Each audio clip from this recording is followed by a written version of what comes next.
So guys मैं ये एक चीज देख रहा हूँ कि कंटिन्यू बहुत सारे बच्चे ये चीज को लेके मुझे मैसेज कर रहे हैं कि सर मैथ तो आपने करवा दिया यूट्यूब पे पूरे वीडियोस डाल के, और बहुत सारे बच्चों ने ऐप पे भी पढ़ा है, क्रैश कोर्स भी लाइव चल रहा है उसमें भी पढ़ रहे हैं। बट सर पीआईसी का क्या करें, प्रोग्रामिंग सी का क्या करें, बहुत टेंशन आ रहा है सर, 15 मई को एग्जाम है और अभी तैयारी कुछ नहीं हुई है। तो देखो गाइस, आप अगर इस तरह से मुझसे क्वेश्चन पूछ रहे हो तो सबसे बड़ा क्वेश्चन मार्क आप पे ही है। क्योंकि देखो स्टार्टिंग में मैंने एक वीडियो बनाया था, उस वीडियो के अंदर मैंने आप सभी को बोला था कि जब भी सेमेस्टर स्टार्ट होता है, आप डिप्लोमा में हो, इंजीनियरिंग में हो, जब भी सेमेस्टर स्टार्ट होता है आपको स्टार्टिंग से ही सब्जेक्ट को लेके बैठ जाना चाहिए, और जो सब्जेक्ट आपको सबसे ज्यादा ऐसा लग रहा है कि सबसे ज्यादा डिफिकल्ट है उस पर आपको सबसे ज्यादा मेहनत करना चाहिए। बट हम स्टार्टिंग से ना हम दूसरे ट्रैक पे चलते हैं, जब हम सब्जेक्ट उठाते हैं तो हमारे सर के ऊपर से चला जाता है, तो हम उसको छोड़ देते हैं, जाने दो यार नहीं समझ में आ रहा है, इसको बाद में करूंगा बाद में करूंगा, और बाद में करते करते एग्जाम नजदीक आ जाता है। और इसीलिए ये क्वेश्चन आपका है। बट सर करे तो क्या करे। देखो गाइस, एक और क्वेश्चन मार्क है। क्वेश्चन मार्क ये है कि अगर ये सब्जेक्ट आपका इस सब्जेक्ट में इंटरेस्ट नहीं आ रहा है, आप सीएस में हो, एआई में हो, इसके कोर फील्ड में हो, तो भाई आगे जाके आपको बहुत सारे सब्जेक्ट का बहुत ज्यादा टेंशन आने वाला है। क्योंकि ये सब्जेक्ट अगर आप नहीं कर रहे हो तो भाई आगे बहुत ज्यादा प्रॉब्लम फेस करना पड़ेगा। तो मैं आप सभी से ये रिक्वेस्ट करूंगा कि प्लीज भाई, ये सब्जेक्ट जितना आप डिफिकल्ट समझ रहे हो उतना भी डिफिकल्ट नहीं है।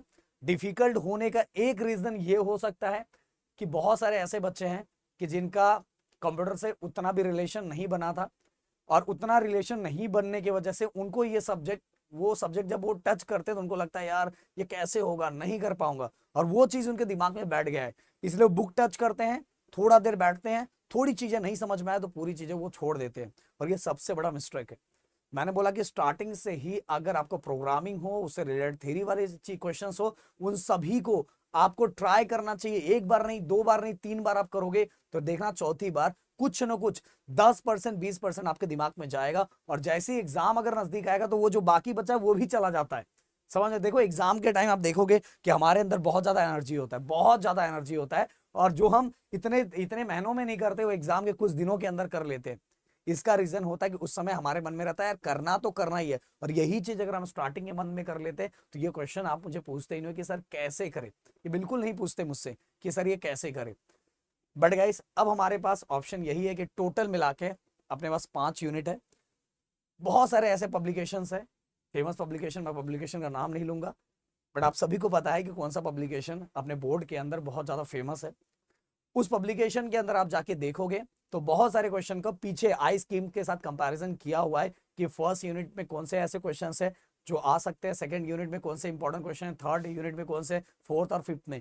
जिसको क्या, अगर आपको कुछ नहीं हुआ तो सबसे पहले थ्योरी वाला सेक्शन करो। पर थ्योरी वाले सेक्शन के साथ मैं ये नहीं बोलूंगा कि प्रोग्रामिंग को छोड़ दो, मैं बिल्कुल नहीं बोलूंगा, बिल्कुल मैं नहीं बोलूंगा भाई। थ्योरी के साथ आपको प्रोग्रामिंग भी करके ही जाना चाहिए। बट हाँ, ये एनालाइज कर सकते हैं कि फर्स्ट यूनिट के अंदर उसमें कौन से क्वेश्चन पहले ज्यादा आते थे। अब बोलोगे सर ये तो केस स्कीम है, नहीं, पर थोड़ा अंदाजा आप लगा सकते हो कि पहले कौन से ऐसे क्वेश्चन थे जो ज्यादा आते थे, और वही चीजें आपको केस स्कीम में मिलेगी, जिससे आप क्या कर सकते हो, अपनी तैयारी स्टार्ट कर सकते हो। इसलिए आपको पब्लिकेशन का हेल्प लेना पड़ेगा सबसे पहले। अगर आपको प्रोग्रामिंग में थोड़ा बहुत दिक्कत आ रही है, क्योंकि देखो उसको आपको प्रैक्टिस करना ही पड़ेगा, तो आपको थ्योरी वाले क्वेश्चंस थोड़े कर लेने चाहिए। और थ्योरी वाले क्वेश्चन जैसे ही हो जाते हैं उस यूनिट के, तो बाद उसके अंदर जो भी प्रोग्रामिंग जो भी चीजें दी होगी उसको फिर से आपको अच्छे से प्रैक्टिस करना चाहिए। जिससे क्या होगा कि आप पहले, अगर पहले ही ऐसी चीज करने जा रहे हो जो आपको नहीं आ रहा है, तो क्या होगा पता है, सब चीजें छोड़ दोगे। तो पहले वो चीज स्टार्ट करो जो आप कर पा रहे हो और जो आपसे हो रहा है।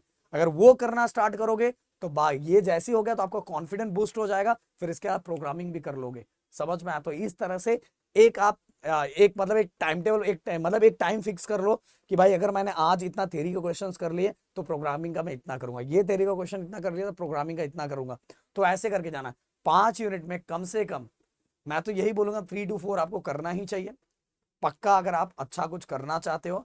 बट लास्ट टू लास्ट, अगर इस वीडियो में बहुत अच्छा आपका सपोर्ट मिला तो कुछ और चीजें हम पीआईसी के लिए जरूर करेंगे और जरूर हेल्प करेंगे। मैं बोला करने ना करने से अच्छा कुछ करना अच्छा है, ट्राई नहीं करने से अच्छा ट्राई करना अच्छा है, और ट्राई नहीं करके दिखाना और पूरी कोशिश करना है। क्योंकि देखो गाइस, आपको पता है कि अगर आप नहीं करोगे तो उसका रिजल्ट क्या आएगा आपको पता है, वो मैं बोलना नहीं चाहता हूं।